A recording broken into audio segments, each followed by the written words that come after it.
Salam saudara dan seluruh sidang jemaat yang saya kasih dalam nama Tuhan Yesus Kristus, terutama jemaat-jemaat GKI Resort Puruk Jahu.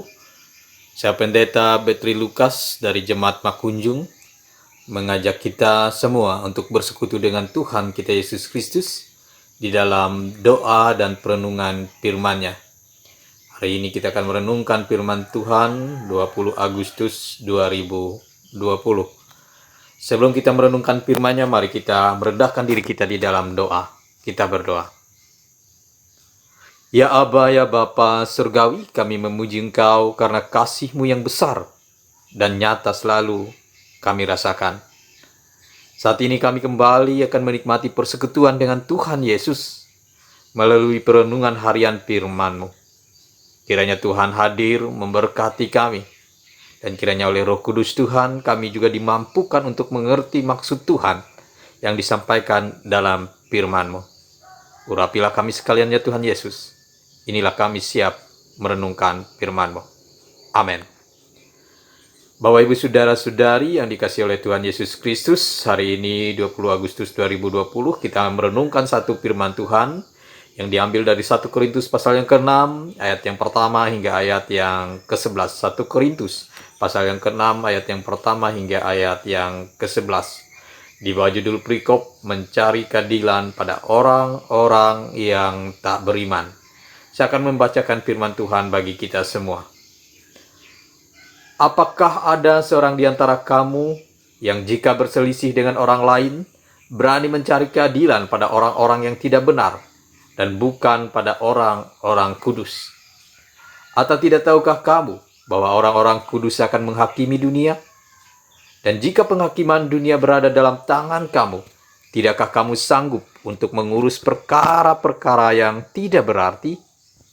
Tidak tahukah kamu bahwa kita akan menghakimi malaikat-malaikat?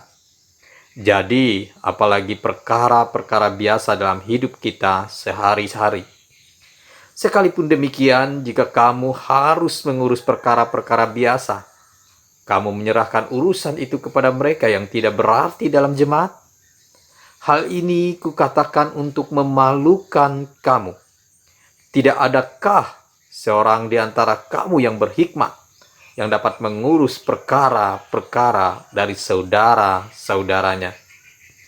Adakah saudara yang satu mencari keadilan terhadap saudara yang lain, dan justru pada orang-orang yang tidak percaya? Adanya saja perkara di antara kamu yang seorang terhadap yang lain telah merupakan kekalahan bagi kamu. Mengapa kamu tidak lebih suka menderita ketidakadilan? Mengapakah kamu tidak lebih suka dirugikan? Tetapi kamu sendiri melakukan ketidakadilan dan kamu sendiri mendatangkan kerugian. Dan hal itu kamu buat terhadap saudara-saudaramu. Atau tidak tahukah kamu bahwa orang-orang yang tidak adil tidak akan mendapat bagian dalam kerajaan Allah? Jangan sesat. Orang cabul, penyembah berhala, orang berzina, banci, orang pemburit, pencuri, orang kikir, pemabuk, pemfitnah, dan penipu tidak akan mendapat bagian dalam kerajaan Allah. Dan beberapa orang di antara kamu demikian dahulu. Tetapi kamu telah memberi dirimu disucikan. Kamu telah dikuduskan. Kamu telah dibenarkan dalam nama Tuhan Yesus Kristus dan dalam roh Allah kita. Demikian bunyi firman Tuhan. Langit dan bumi akan berlalu, tetapi firman Tuhan kekal selamanya. Saudara sekalian, renungan ini saya beri judul Usaha penyelesaian perkara dalam persekutuan. Sekali lagi, usaha penyelesaian perkara dalam persekutuan.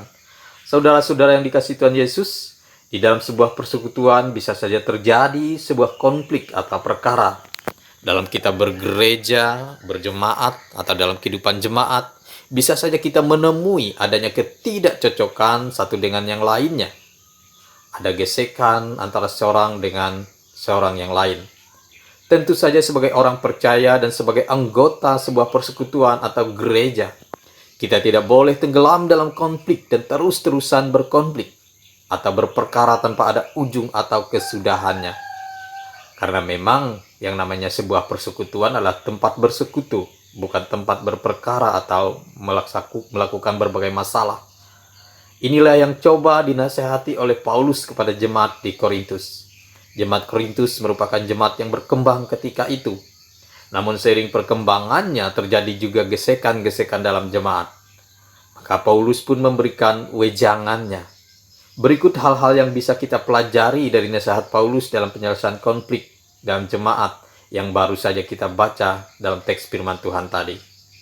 Yang pertama, kita bisa mempelajari nasihat Paulus yang pertama adalah usahakan kita bisa menyelesaikan masalah dalam persekutuan kita. Sekali lagi yang pertama, usahakan kita bisa menyelesaikan masalah dalam persekutuan kita. Pada ayat yang kedua dan ayat yang ketiga Paulus mengatakan, ada kuasa yang dimiliki oleh orang percaya, yaitu menghakimi dunia dan menghakimi malaikat. Jika sedemikian kuasa yang diberikan pada kita, maka bagaimanakah mungkin kita tidak bisa mengurus persoalan yang terjadi dalam sebuah persekutuan? Artinya Paulus sungguh ingin menegaskan, mari kita selesaikan masalah yang terjadi dalam persekutuan. Jangan biarkan masalah itu berlarut-larut dan menjadi sesuatu yang mengancam letaknya sebuah persekutuan. Atau jangan membesarkan masalah yang terjadi, tetapi mari kita usahakan untuk menyelesaikan masalah tersebut.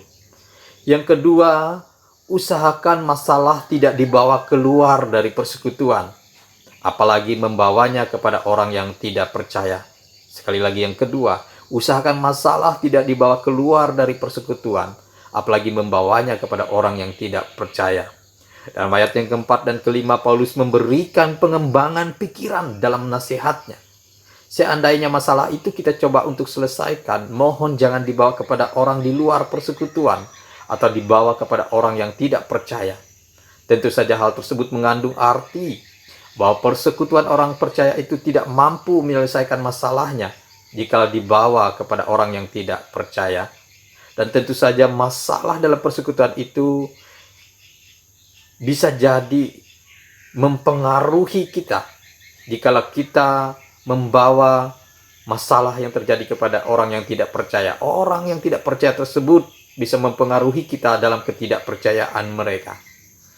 Nah, Bapak Ibu Saudara, dalam ayat yang ketujuh, bahkan Paulus memberikan pilihan supaya kita lebih memilih untuk menderita kerugian dan ketidakadilan daripada urusan dibawa kepada orang yang tidak percaya. Bapak Ibu perhatikan baik-baik. Marilah kita selesaikan masalah kita dengan tetap berada dalam persekutuan kita. Jangan membawanya keluar dari persekutuan kita. Yang ketiga, usahakanlah keadilan dalam penyelesaian masalah. Nah, inilah yang menjadi kata kunci yang sesungguhnya ingin disampaikan oleh Paulus. Ialah bahwa orang percaya tentunya punya keadilan dalam menyelesaikan masalah. Paulus menggali hal ini dengan pertanyaannya kembali. Masakan tidak ada satu orang pun yang adil di antara kamu? Demikian Paulus katakan. Dan hal ini dilanjutkan bahwa jika tidak ada keadilan, maka ketidakadilan tersebut tidak mendapat bagian dalam kerajaan Allah. Artinya Paulus sangat percaya bahwa sesungguhnya dalam persekutuan orang percaya itu ada keadilan yang terjadi. Dan harusnya orang tersebut dan dalam persekutuan tersebut bisa menyelesaikan masalah. Jadi Bapak Ibu Saudara, letak kata kunci untuk kita bisa menyelesaikan masalah perkara dalam sebuah persekutuan adalah keadilan kita. Mari saudara yang dikasihi Tuhan Yesus, mungkin kita menghadapi sebuah perkara dalam persekutuan kita. Entah itu dalam persekutuan keluarga, gereja, atau persekutuan lain kita sebagai orang percaya. Mari kita selesaikan, jangan biarkan. Jangan bawa perkara itu kepada orang yang tidak percaya, karena itu akan menghina diri kita sebagai orang percaya. Dan terakhir, usahakanlah keadilan dalam menyelesaikan sebuah perkara. Percayalah, Tuhan Yesus akan menolong kita dalam setiap persoalan kita. Ingatlah juga bahwa persekutuan yang rukun akan membuat berkat Tuhan selalu dicurahkan. Namun percekcokan dan perseteruan akan menghambat tercurahnya berkat Tuhan. Amin untuk firman Tuhan. Tuhan memberkati. Mari kita kembali berdoa. Kami berterima kasih ya Tuhan Yesus atas keindahan kasih-Mu yang Kau nyatakan melalui firman-Mu. Kiranya Tuhan menolong kami dalam segala perkara yang kami hadapi. Ya Allah Bapa Surgawi, saat ini kami juga mau menyampaikan permohonan kami. Kami mau menyerahkan seluruh kehidupan kami masing-masing ke dalam kasih dan kuasa-Mu. Berkatilah kami semua dalam pekerjaan kami. Tolonglah juga keluarga kami semua, sehingga kami tetap sehat dan berbahagia, serta memiliki damai sejahtera Tuhan dalam kehidupan keluarga kami. Terkhusus kami saat ini berdoa untuk Resort GKI Puruk Cahu. Kiranya jemaat-jemaat dan anggota jemaat, pendeta, penatua, diakon, semua pelayan Tuhan, dan seluruh anak jemaat diberkati oleh Tuhan Yesus. Terkhusus lagi ya Tuhan, kami berdoa untuk jemaat GKI Tumbang Bahan. Kiranya tangan Tuhan yang maha kuasa menopang jemaat Tumbang Bahan. Engkau memberkati mereka, baik itu persekutuan ibadah dan program kerja gereja mereka, sehingga mereka terus menjadi alat kepunyaan Tuhan di desa Tumbang Bahan terkhususnya. Engkau juga memberkati jemaat di sana dengan perlindungan kesehatan dan kekuatan, mempermudah segala pekerjaan mereka, memulihkan ekonomi mereka, sehingga mereka tetap bertahan dalam kasih dan setia-Mu. Kami juga berdoa ya Tuhan, kiranya Engkau tolong kami semua dan Tuhan pelihara kami semua. Terkhusus pekerjaan kami hari ini, kami serahkan hanya di dalam tangan Tuhan. Lindungi kami dan tetaplah membuat kami sehat. Dan ya Tuhan, berkatilah kami semuanya. Dalam nama Yesus Kristus kami berdoa. Bapa kami yang ada di sorga, dikuduskanlah nama-Mu, datanglah kerajaan-Mu, jadilah kehendak-Mu di bumi seperti di sorga. Berikanlah kami pada hari ini makanan kami yang secukupnya, dan ampunilah kami akan kesalahan kami, seperti kami juga mengampuni orang yang bersalah kepada kami. Jangan bawa kami ke dalam pencobaan, tapi lepaskanlah kami daripada yang jahat, karena Engkau punya kerajaan, kuasa, dan kemuliaan, sampai selama-lamanya. Amin.